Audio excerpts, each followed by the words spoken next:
Welcome to The Fine Print, the podcast where experts at Succession Resource Group unpack the latest industry trends, recommendations, and observations for independent advisors managing their practice, with no fluff and hopefully a little entertainment. In each episode, we'll discuss ways in which you can understand and leverage the value of your business, grow your business through M&A, but also through an optimized organizational structure. Improve and protect your business to create a sustainable enterprise that can hopefully outlast you.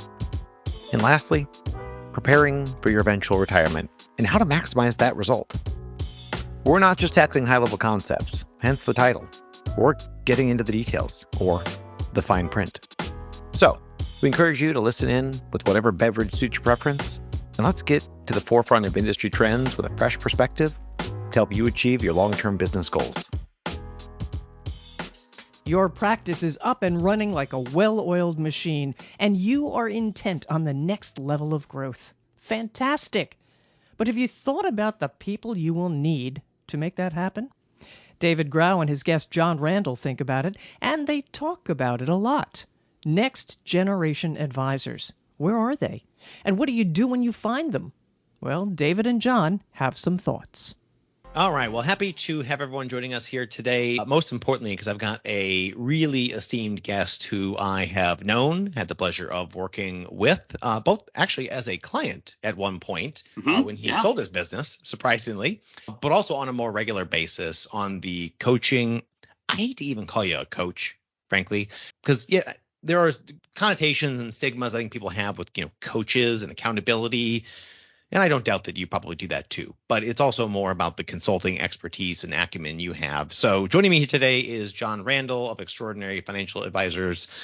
He is a fantastic advisor for sure, because we did help him sell his business how many years ago was that, Jon? Gosh, it's been probably about 7 now. Okay. And you were coaching even when you were running your practice though, Yeah, right? I've been coaching advisors for 20 years now. So really when I moved to North Carolina here, it kind of opened up the doors to start doing that, and it's been fun. I gravitated towards it, and it was time to get out of my practice. And I know, obviously, even 20 years ago, you probably had lots of great expertise to share because you've had lots of great mentors and folks you've worked with and your own successes. But you've also been kind of professionally trained, for lack of a better term. Is that a fair statement? I mean, you got some credentials, right? Oh, yeah. I mean, I've been not only a student of our industry, but how to get better. And I've got every coaching destination I could, and just about done my PhD in performance psychology, which I'll have in early 2024. Well, I have no doubt you're going to have that here soon. So I'll give you a little early congratulations. But yeah, thank you. Frankly, designations or not, Jon's just one of the more successful and just insightful folks that is kind of funny because, Jon, we end up referring business back and forth and getting to talk to a lot of the same people. And without even trying to have alignment, we just have, because we both, I think, sort of, coach, consult towards the same end goal. And that is, not just helping advisors grow their business. Yes, go figure. We all want that for everybody, ourselves included. But more importantly, building businesses and not just practices. Like, yes, I don't say there's lots because there's not, but there's a handful of folks that can go help you as an advisor listening, get more clients, get more AUM, CPA referral programs, and those things are important. I get it. Your revenue, AUM is the lifeblood of your business. Revenue is the lifeblood of anybody's business, frankly. But at the same time, assuming you got those basics covered, and Jon can probably speak to that too, but at that point, then it's also about going to the next level. How do we shift gears? The old saying, what got you here won't get you there. Yeah. Well, our conversations generally, focus in and around the getting there part. Like, how do we shift from the practice to a business? And so the topic I was most excited to talk with you about today, because it's getting more time and attention in the airwaves, in the trade publications. Michael Kitces is great about helping talk about it, but it still doesn't get talked about a lot. And that is next gen advisors. Like, how do you find them? Where do you find them? If you're not going to find them, how do you grow them and train them? Like, it's not easy. It brings in recruiting elements, training elements, systems and processes, which I know we're all great at as small business owners, but also, the mentoring and training, investing in the next gen, compensation plan design. We all love compensation with our team members. It's a joy, I know. Every year you get to talk about it. But those are really tough things. And it's funny because I see advisors who have brought in great team members, like however they've hired, recruited, it has worked. But then they end up screwing up the compensation structure, where it is a very sort of siloed compensation structure, and they can't figure out why they can't get the behaviors to match what they want. And so it's interesting then to see all these things kind of all circling around the same subject matter. And in a graying industry, I mean, the average advisor now, I think the youngest source I've seen cited is like 55 years old. I would tell you statistically, having been in these rooms and looked at the data ourselves, I mean, it's probably late 50s at this point. Like, I agree. We're not getting younger.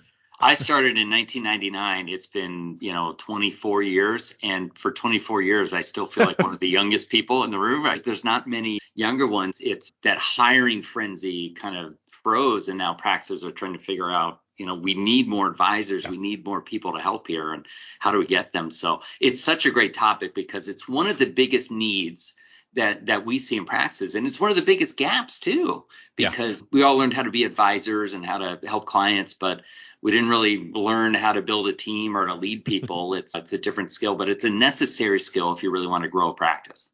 Yeah, I do love you pointing out the distinction because, we'll say in presentations, this presentation is not about working in the business, which you're great at. It's about working on the business. Well, I mean, that sounds great. But to your point, you have had training as an advisor. You get licenses, you get designations. There are training programs, or at least there used to be training programs.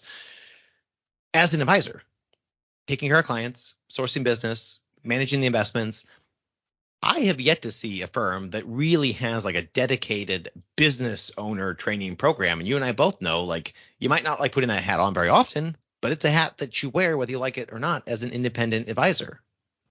But there's no training in and around that topic. There really isn't. I know many examples of people that suddenly became a business owner, and it felt the same, right? I was still an advisor and met with clients when I was an employee versus it feels kind of the same. But those are the gaps. I see the good advisors, the faster growing practices. They're seeking this stuff. They're looking for, hey, how can I learn? How can I learn those skills? And they learn from others. Of course, They learn from great people like you and these podcasts. And it's important to go out and learn because, again, no one ever taught us this stuff, but if we're going to run a business, we need to know it. And again, something I think everyone listening knows, to really run and grow a business, it is great to have clients and revenue, of course, but you can't grow and scale a business without a team. As much as you may love it or hate it, it's, it has its ups and its downs. Building a team isn't easy. It's not easy to find good talent. It's not easy once you have found it to train them up and then to keep them. So I'm curious from your perspective, Jon, just to start, a little bit of dialogue back and forth with us. The idea of, building out a robust team that can serve your clients well, allow you to mentor and train and prepare the next gen, because again, we know everyone listening, we're all leaving the industry at some point, horizontally or vertically, we know it's coming. So how do we make sure that if that unexpected exit comes or the planned one, like there's somebody ready and willing to take that thing over? And it's beautiful in this industry that if that plan A fails with the internal succession, pretty much always a plan B. Like there's such a robust market, at least today, to buy the practice. It's a nice safety net, but I'm a huge proponent of building your internal succession plan as plan A, but that requires you to have good people. So my initial prompt question for you is, what are your thoughts on recruiting your next gen talent and your successors, said another way, because they will be hopefully at some point, as opposed to like hiring them out of college, training them up? I mean, it's a long road to hoe. What do you consult your clients on? I mean, it seems like most want the easy button of just, Jon, can you just go recruit me somebody 25, 30 million in assets, maybe with their CFP, under 35 years old? Like, how do you guide clients through that process? Yeah, you nailed it. I was talking to a large practice we work with just yesterday, and they have a couple billion AUM. They're doing a great job, and they really recognize, our best advisors that do the best job, they're the ones that have been there for a while, who we homegrown. We invested in them. We didn't make any money on them. They weren't ready to be an advisor. They worked behind the scenes. Then we kind of got them to do easy things with clients. We gave them some small clients. And then now they're crushing it. They're working with 7-figure clients. They're selling them stuff. They're getting referrals. They're the stars.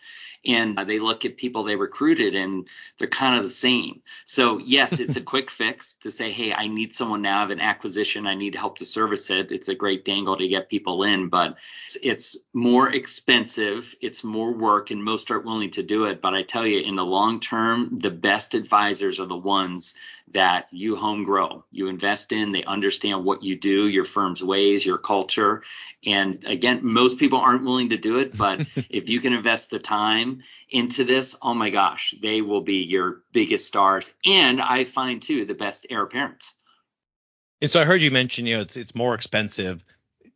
Give me your thoughts on that, because I think about having personally hired and trained relatively raw talent. I don't want to take anything away from them because they showed up with the, acumen to learn, the work ethic. You're not going to fix or train that. But they showed up, with no knowledge, let's say in our case, on valuations or mergers and acquisitions or succession planning. And so we home grew pretty much all of our talent.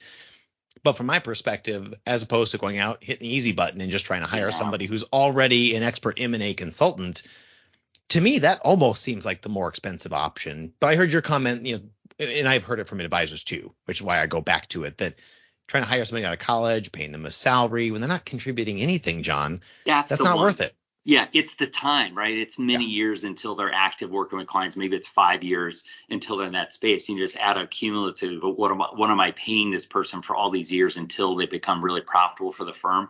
That's the only reason it's more expensive, and it's just much more time consuming. Sometimes if an advisor who's already experienced, yes, if they're, we'll talk about comp a little bit, but if they're being paid more of like a salary or something like that, they're going to yield a pretty large one. But if they're bringing over a book, maybe they have a small book, you needed to come in and service a big book, in a lot of ways they can kind of help pay for themselves if they're bringing over something. So sometimes their recruits are not as expensive if you factor that in, but it's the time. You add up, it takes 3 years, 5 years, however in your firm it's going to take to get someone up and running. That's the difficult part. Can your firm really last and sustain those years until you really have the need for someone else to help service clients, or, another advisor in your team to service clients? So unpack that for me a little bit, if you would, on the first couple of years, because I know from our perspective, having the first couple of years mentoring and training and shadowing, and how wholly inefficient it is to have two people in a room when you only need one who's doing all the talking anyway. But for an advisor listening who's historically tried to find the unicorn, they want the producer to come over, join the team that can service clients and grow a book from day one and is net neutral. Or the other firms that you and I both know, because we've worked with a handful of these firms, that they bring interns in. I mean, sometimes unpaid, sometimes paid, but again, they're pretty green at that point, all the way through, actually being able to sit down with maybe a C&D client, but they can sit down with a client solo. Like, what do the first couple of years look like? I mean, you've lived this, which is why I go back to you. You said something that was really powerful, the shadowing.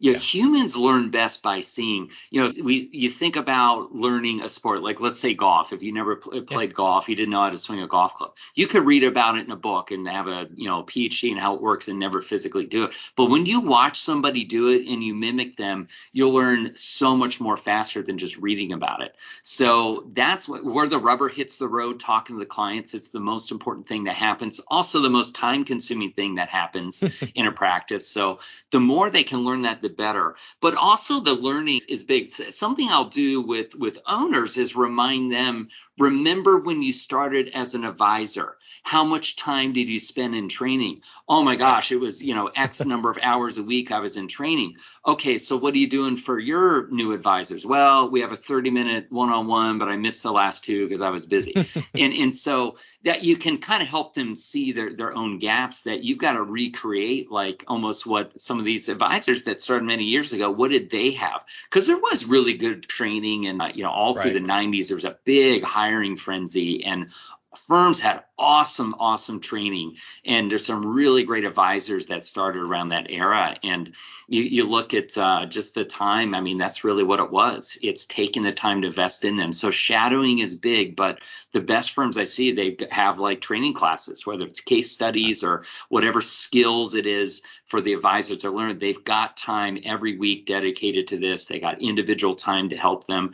Those are the best ones. The best ones are actually stopping and investing in the people. So I didn't make this up. I learned this from somebody else that when you invest in people, right, you make a monetary investment in a salary or an employer cost to hire somebody. Well, then you have to invest in the people, which is time in development, right? So that's really where you can get the biggest return on the monetary investment. And the more time and energy you put into them, that's how you generate a much bigger return. And it's hard to see that, especially when we, make that monetary investment, whether it's your, first big one or, it's your 11th one, whatever it might be, it's a monetary investment. And we just kind of expect that people will just do it. But that's where we really got to invest time and get them up and running fast. Well, I love that you use the word invest because on the front end, it will probably just seem like you're spending money and not getting a lot in return for it. It is, yeah. Frankly, you're not. But there's an old saying, and probably most people listening have heard that, but it's the proverbial CFO talking to the CEO. What happens if we invest in our people and they leave us? To which the CEO responds, what if we don't and they stay? You think about it, because it does suck to go, because we've had advisors who they've hired us to put their employment agreements together. And usually because they paid for somebody's CFP training, they sat for the CFP, they failed it the first time, they passed it the second time. And then 6 months later, somebody hired their person away, they left and, thanks, appreciate it, all the investing that you did. That is frustrating. I get it. But again, the alternative is you don't invest in them and they stay for a very long time is so much worse, frankly. So What are you seeing? I know one of the challenges, we talk about this stuff a lot with advisors conceptually at conferences and at meetings. Where are you seeing your clients have success actually finding talent? Like, how in the heck are they doing it? Is it Craigslist at this point? Are they going to FPA chapter meetings? Like, any idea? It's a great question. You mentioned this earlier. One of the best talent streams is interns. Yeah. I was lucky. That's how I started in the business. Oh, really? I begged someone to let me work for them for free just so I could learn. And finally they said yes. I had 36 interns here in North Carolina while I had my practice. And oh my gosh, our best people came from that. They're awesome. And it's a great pipeline of talent. What's nice about an internship is it's usually a finite period of time. So if they're not very good, it ends. If they are good, you can ask them to come back and maybe hire them upon graduation. So it's a nice way to kind of try people out. I look at a lot of practices that have really great talent. A lot of them started, really from scratch as interns. Outside of that, a lot of advisors out there are kind of neglected. There's not as much, leadership structure in firms like there was. I referenced like back in the 90s, just, when I started, there was a lot of leaders, right? Firms invested a lot in people. And, now as they're publicly traded, they can't do a lot of that. They're trying to stay trim, stay profitable. And there's just not as much. So there's a lot of lone wolf advisors out there. That's probably the second best spot I've seen that, they've got some experience. They're out there. They're easy to grab. So a lot of them just want to be part of a team. They want to grow, but it's hard to when they're out on their island. So FPA meetings are helpful. It's just anywhere where you can get help. I tell you, one of the best sources of advisor referrals is product wholesalers. They're around. Their job is to talk to lots of advisors every week. They know tons of them. So sometimes they can kind of, help secretly make an introduction like, gosh, this person is kind of a lone wolf. They're really looking for a team. I think they're a really good advisor. They might be a fit for, this team. That's one of the best talent sources that for an existing advisor. So that's probably the two best I see. Interns really starting that to attract some talent if you're going to go the home run route. If not, work your wholesalers like crazy, constantly talk to them about who do you know, who can we help find a better home. Yeah. They do a great job making intros. It's funny you mentioned the wholesalers because we mention that when folks talk about trying to find practices to acquire. Where do I find these deals? Go to the FPA chapter meetings. If you're with a broker dealer, go to their meetings.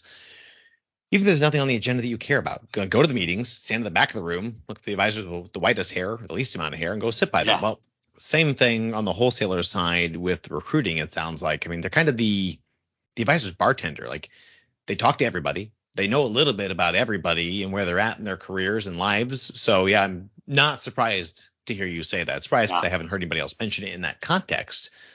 But based on the stuff I've seen on M&A connections, to your point, and I'm between firms. Like, again, they're very cautious about doing that, of course. They are. I mean, they'll have to like secretly do it a lot, but all they do is talk to advisors all day, every week. I mean, they know these people, and they know who's looking for somewhere else to go, and they know who the lone wolves are, and they know who's looking to sell, to your point. So they're awesome resources. There's other, you can go to other professionals and, parents of kids at school. I mean, there's all kinds of other ways, but that's probably the best one. That's the quickest path to someone, just because their access is unprecedented. They know. Yeah. So you mentioned interns, which I couldn't agree more, have had success with them. I've known lots of clients that have had success with them. But my guess is when you as listeners are hearing this on the podcast, you're thinking, we've only got, 100 million, 200 million in AUM, or, 4 or 5 million in revenue. Like, we're not big enough to have interns. Who do you see using interns? I mean, is big firms, small firms, and how do you define big? Like, who's doing it? All of the above do. Okay. And I find it location based. My wife and I moved to North Carolina in 2004 to live in a college town where my wife's brother played baseball, was living. We just fell in love with this place. It's a great feel here. So there's a giant 30,000 plus student university, like literally 2.5 miles from where my office was. So it was easy. And I find practices that have access to universities, educational institutions, it's a little bit easier for them to get interns if you don't have that, or just, not in a place that they have. That's probably a deciding factor. But I've seen like very small producers, that's like their first hire as a part-time intern, is their first help. I've seen extremely, extremely large, Barron's top 100 practices have, multiple interns every semester or over the summer. So it's really all of the above. So I just think it's probably more of geography, or who has access to universities is it's easier if they're right there. But keep in mind that not everyone, a lot of schools are more virtual now. Not everyone is going to stay and live where they go to school. They might, go to school in another, state, then they grow up and they might come back home, which is your town, and they might be available for the summer to do an internship. So don't let that discourage you, but it sure is darn easy if there's, some school somewhat close to you that makes it easy to access people.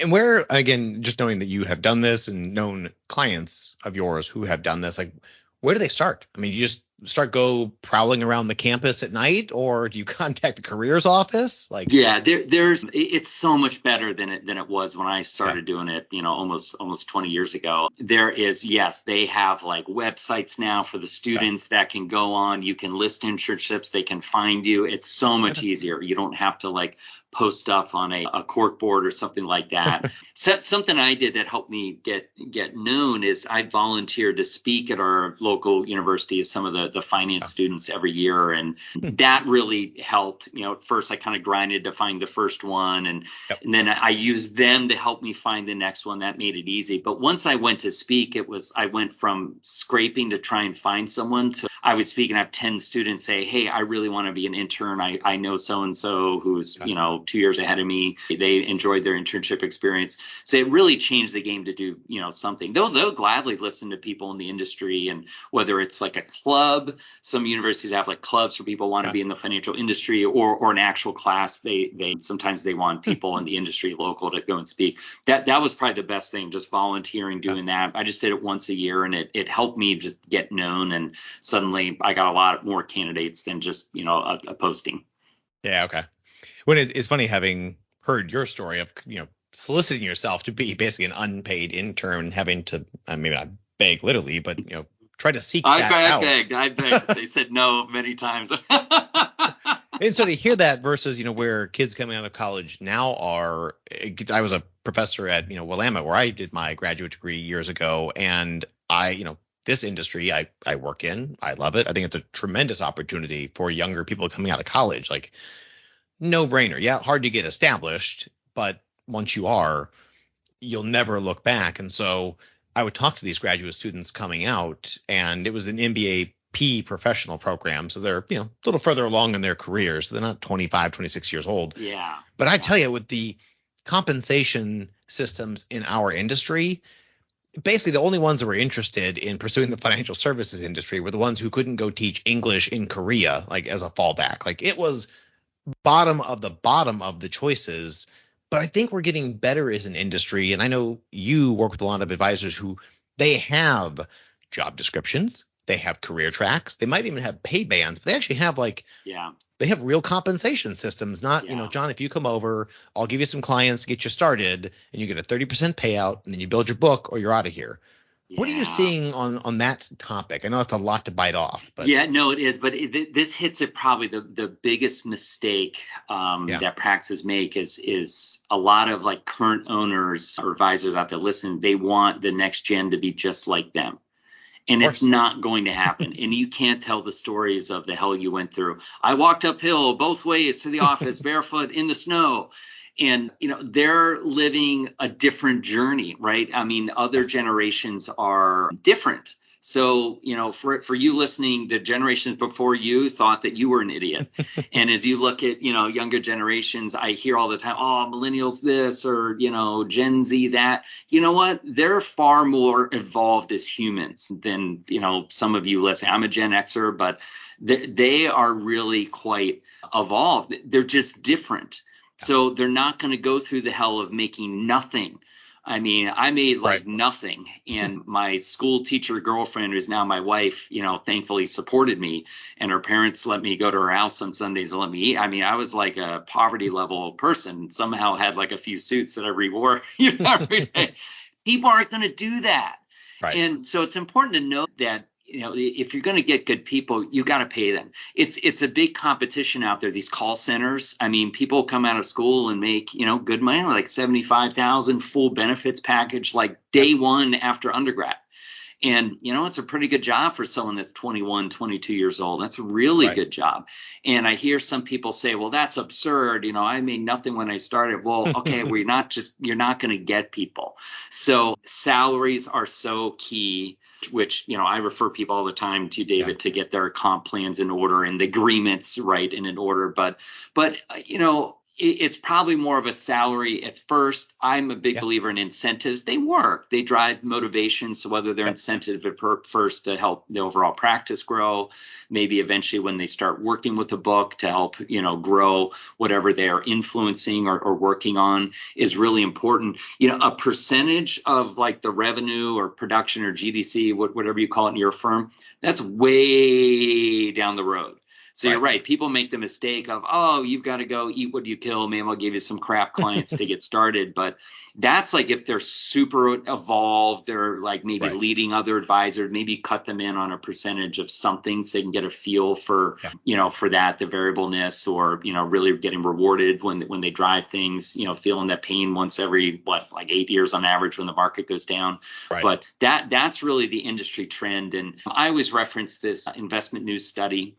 I always buy it every year and I supply it to our advisors. We kind of give a summary of what's the current trends, what's the ranges, what's medium comp for all the different roles, including, different advisor roles, whether they're admin, whether they're, kind of a newer advisor where they need guidance to the point where they're, autonomous, they can meet with people on their own. It's really important to have that. And then you hit the other big one that most don't have is the career path. Right. Because that's an intangible. Yeah. Like it most people listening, you don't have like a very large corporation that has like a clear career ladder, right? Someone goes to work for a really big firm. It's like, oh, I have these, like you said, bands of income, like maybe the government has or different titles you achieve, or maybe achieving junior partner or partner one day. That's hard for people to see. If you don't have that visually laid out, it's intangible for them. They can't see it. So unfortunately, that's where practices lose a lot of people because they feel like, hey, I'm getting worked a lot and I have nowhere to go. There's an owner and I'm not, the owner yet, and I don't really see where else to go. So really having some of the best firms we work with, and we've helped them develop this, and we got some examples that help them, kind of copy and paste. But to start from intern all the way to like senior partner of the firm, there's a lot of stages in there. And I think it's good to help clarify, like, what is it at different stages that, someone can graduate to. And it is smart for firms to have organized what is the compensation typically at those different levels, what is like a salary range, what is a bonus kind of compensation look like, and then unlocking, partnership equity. You want to have heir apparents who are going to be internal successors. I mean, they need to learn how to be owners. So you should have a level where maybe they start to get a taste of that, and they start to understand maybe what it is to be a partner in maybe a small piece of the practice or a small percentage of the overall thing. That's huge, because I tell you, the people that do that get a taste of a partnership, they think completely different. They go from, hey, we should be advertising more, to, hey, we should stop printing stuff because paper costs money. And I understand that net profit influences how much I make, so I'm going to pay attention to that. We're going to drive revenue and keep our costs down. Right. Suddenly it clicks for them, and they act completely different. And that's a big tier. And then maybe you move them up in equity levels, and eventually, hopefully, they buy it all and they succeed you. But those elements, I mean, there's a lot of mistakes in there, but you've really got to have that career path and have a path to equity. I mean, that's a dream for a lot of people, to own a business. And if you can show them the path and make that intangible tangible, you'll keep people for a very, very long time. And I think the secret sauce there is not only will you be able to keep your people, your secret sauce that everybody else outside will be trying to figure out is, how does he or she keep getting these people? Well, it's a big, small industry. At this point, I don't want to say having a career path and path to partner is bleeding edge, but it's still kind of cutting edge. I mean, it's a pretty unique and easy, unique competitive advantage to have that path to being a partner. And again, you think about like the intern or a career path, and we'll talk to teams that they got 5 or 6 people total, from the person who answers the phone to the owner. They're saying, well, we don't really have career tracks. We don't have those roles. Like, you have those roles, like paraplanner, associate advisor. Write down what each of those roles would do. Somebody's doing those things right now. It just happens to be, the same name and a whole bunch of spots on the career track. But as you grow, you're going to start to specialize. And as you specialize, people are eventually going to want to know, like, all right, well, now I'm a paraplanner. I graduated from the unpaid intern. But how long do I need to be in this role? What do I need to do to be successful? And how do I move to the next one? Like, yes, the millennials are not going to be the same as the Gen Xers or the baby boomers, that are hiring them. But they also are going to need a different set of skills, because they're not starting a business from nothing where they worked literally and made no money, to your point. Yeah. Now they're trying to take $1 million business or $10 million business and turn it into double that. Like, that's just a different skill set, to your point. And it is. It's operations. And I mean, they may not necessarily be, the best salespeople, but it's a different set of sales skills. So I go back to that career track, and it's probably the only thing when I look at like CPA firms and law firms that I'm like, they've got that on us. Like, yes. Yeah. It's a great point. And it's a great one to, try and mimic or mirror that. If you know a good law firm out there, listening, that, they've got that figured out, and we can copy that, in like a large firm like KPMG. I have some friends that work there. I mean, it's very clear, like the paths and the different levels of partnership. And I mean, those people grind, they work the heck out of those people, but they'll stay to chief partner, and then they're really rewarded, and it's a great win. So that's what you got to help other people see that are on your team currently, to keep them, but also to attract other talent. That's a winner. You'll get people to want to come in from, scraping to try and find people. The script will flip, and then you'll have people, beating on your door saying, I wish I could work here. Which is pretty cool to see. Because everyone, at least the people you're going to want to keep, are likely to be kind of achievement oriented. Well, think about, the stupid games you play on your phone. Like, it's always about that next achievement, that next level. It's how they get you to keep coming back. Well, if I'm a new hire intern and I have no idea what the next job is, what the next pay band is, how are you possibly going to expect me to be excited about moving up when I don't know what the next rung of the ladder even looks like, how far away it is? Yeah. And there's good resources out there. I mean, we help clients with this stuff, but you can even look up, like, the FPA's got resources around this. To your point, local CPA firms can be analogous enough. Like, yes, they're going to be different, but conceptually it's the same. I can come in as an unpaid intern at a CPA firm, or a law firm for that matter, big or small, and ask around the water cooler, assuming they still come into the office, like, what does the career track here look like? What are the pay bands? Anybody in that office could probably tell you. We need to kind of get to the same place to some degree in our industry, in these individual firms, which then helps lead to more of that mentoring and training. Because, man, I tell you, when we get a chance from the outside to see these succession plans go sort of full circle, where Yeah, initially the founder, the Gen 1 folks were resistant to hiring somebody who was not going to contribute anything. In fact, they were just going to cost me money. Yeah. I bring them out of college and it's going to cost me $65,000 base salary to get you in here and you can't do anything. Like, again, to your point, when I started, well, that doesn't matter. Yeah. They're not you and we're not back then. We're now and this is them. So yeah. you bring them in, you pay them the 65, 70, and you know what they do the first year? Nothing. They maybe help, more administrative duties, prep with the most administrative things for meetings, but they're sitting there. They're there. They're taking copious notes. They're trying to be useful. There's not a lot that they can do. By year 2, if you're systematic about it and you're intentional, by the end of year 2, they're helping prep for the meeting. They're helping debrief after the meeting. They're going and getting things done. By year 3, you might actually feel comfortable, having them sit down with some D clients. They're tiny clients, they're not complicated cases. And, by the end of year 3 and 4, they've got all your D clients and doing a pretty good job. But again, they're D clients. But you know what? They're doing good with the Ds.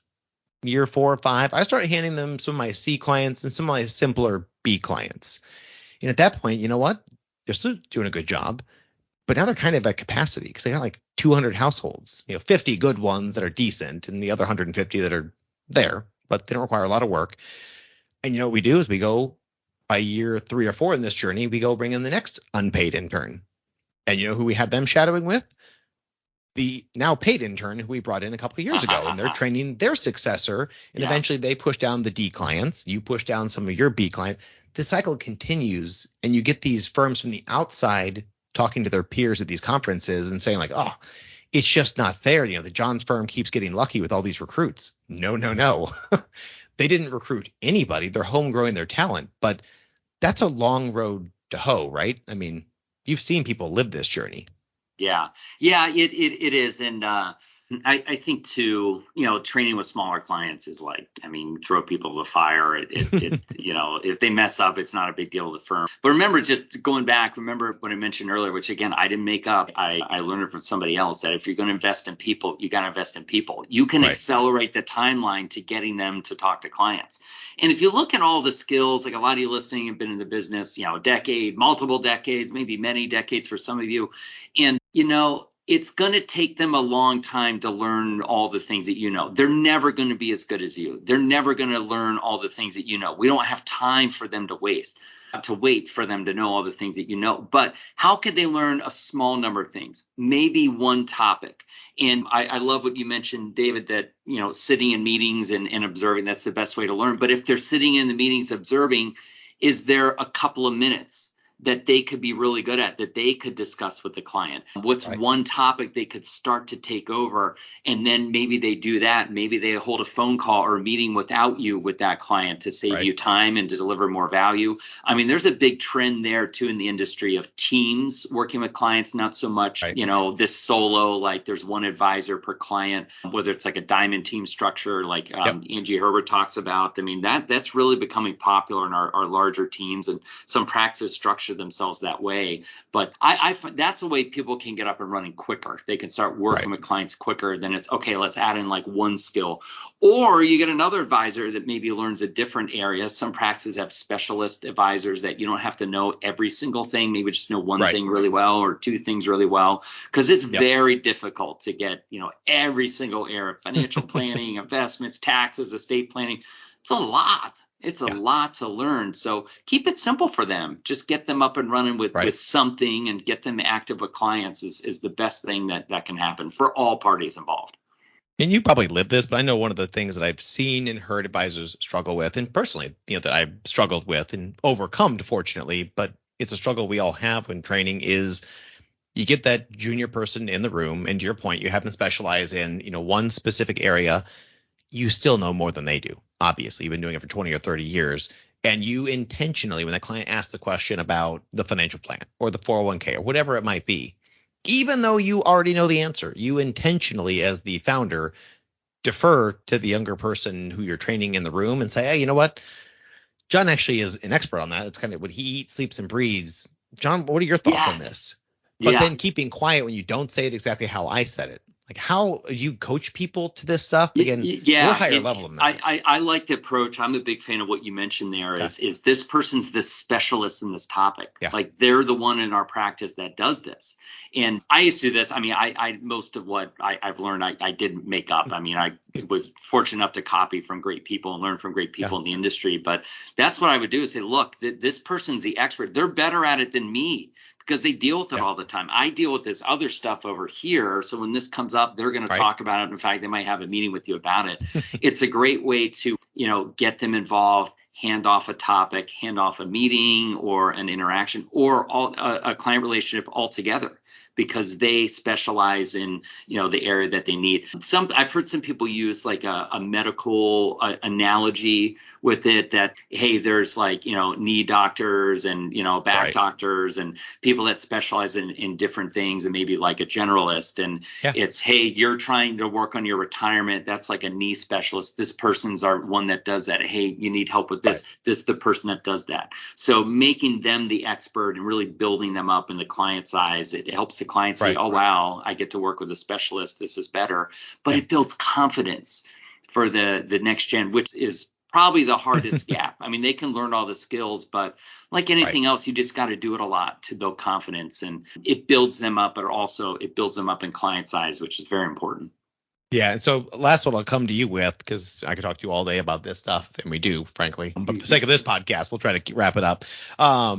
I told you before we started this, I had just talked to a NextGen group of advisors who I love talking to. It's not an angle I get to take very often, because we work with a lot of founders on their succession plans, and founders with their compensation plan design, and founders with their employment agreements and career tracks.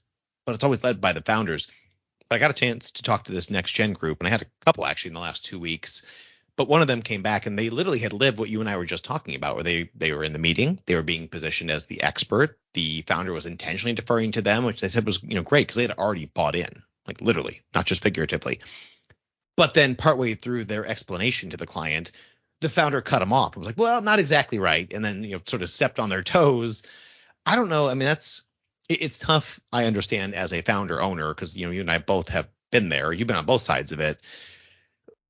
What would you coach? I mean, again, I was talking to the NextGen advisor. The meeting was already over, probably earlier that week, but they were just incredibly frustrated by the effort was there, but then the execution wasn't there. And I can see it from both sides. Yeah, it's a habit, right? That, the founders, they did it all themselves, and it's hard to let go. And that's what they have to do. They have to let go, and they have to realize that, what, if someone else is 60% as good as me, is that valuable for the client? Is it valuable enough? Yeah, it's not going to be you, but they probably know more than the client and could probably deliver value. So that's what they just got to get out of the way, because you're not going to be able to grow by yourself unless you choose to have just a boutique practice, lifestyle practice, keep it small. There's nothing wrong with that. That's a lovely practice. They're usually very profitable, high equity. That's a great business. But if you want to grow, there's a ceiling of what you can do as an individual, and it's just inevitable. You're going to need others, and you've got to get out of the way. And really the only difference in someone doing $1 million in revenue and 10 million in revenue is at 10 million in revenue, other people are doing most of the work, if not all the work, with clients. The owner founder is doing very little of that, if any. So that's really the difference, that you've got to get out of the way. You've got to let other advisors get involved with clients. The quicker you do that, the quicker you'll grow. And also the quicker you get that return on the investment in the people, right? If they are handling blocks of clients or blocks of revenue for your firm, hey, load them up. Wouldn't it be great if they're, managing $1 million in revenue for your firm? You pay them, $250. It's a great living for them. That's a great profit margin for you as an owner. And you duplicate that a bunch of times. That's pretty good business right there. It's so easy for the outside advisor to look at that team that's at now 10 million, to your point, and the founder is not doing anything client based, and they get to be the CEO full time and say, oh my gosh, I don't know how they've gotten so lucky with recruiting. It's like watching these professional athletes and thinking like, well, I don't know how Messi was just born with those talents and that footwork. Like, no, he built it, he trained it, he put in the time and effort in the reps. And I think it's the same thing for the advisors, is be intentional about it. Know that, people talk about succession planning, which is the other side of this same coin, frankly, in that it's, it's not a singular event. It's a series of events.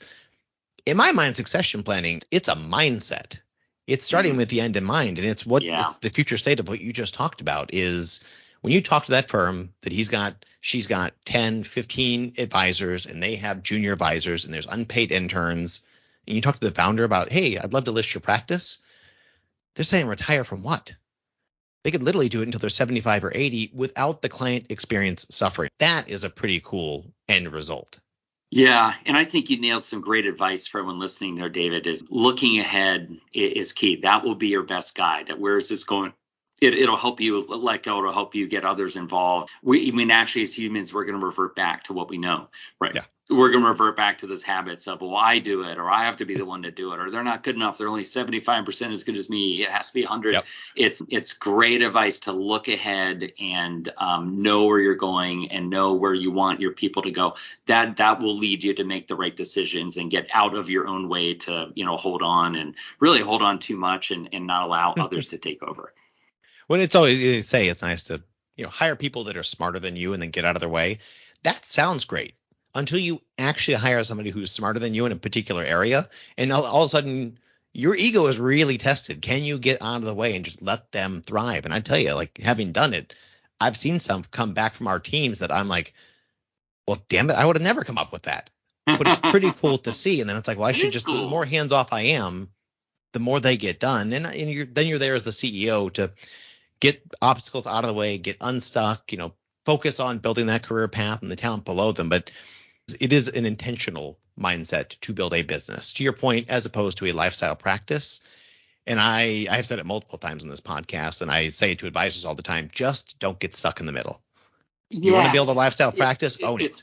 Yeah, it's got to be one or the other. And you look at, we've talked about this before, you look at practices that achieve like over $1 billion, and you see so much the industry with all evaluations you do. I mean, it's either or is the path. You either got to be boutique, work with a small number of really good clients, keep it simple, keep it super profitable, or you've got to scale through others. It's really, getting caught in the middle is so dangerous. You got to choose one or the other. And both are great in their own ways, but you got to choose what you want for yourself.